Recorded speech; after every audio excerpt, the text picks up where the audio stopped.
infrastructure development and a lot of different things. World Bank is a huge source of knowledge base for us in developing different policies for Nepal. I would like to thank World Bank for the continued support to Nepal's development, and personally to David, who has been my not long standing, almost more than 1 year now, year and a half, and we share a lot of things. We have in common a lot of things. On the current economic scenario, there's a reference to the Gen Z movement of September 8 and 9, which caused serious damage to some private assets and public assets. As you know, the total damage is in the tune of 200 billion. That does not include the loss of stock and loss of business. Put together, FNCI has one kind of estimate, and the government has another kind of estimate.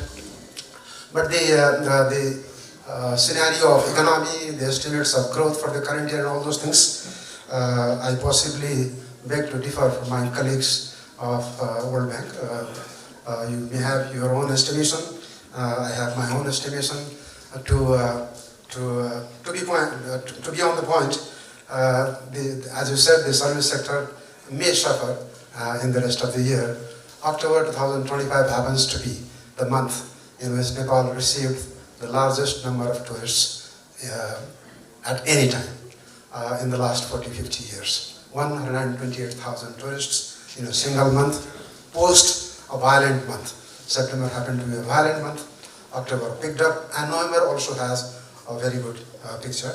On the other activities in the service sector, things appear to be good. I do not say they are very rosy and very good, but the proxy indicators that we use oftentimes to measure the performance and the heat of the economy is the value-added tax collection, which essentially refers to the consumption, the customs collection, which refers to both the output and also consumption, because more than half of the imports we make is for the manufacturing.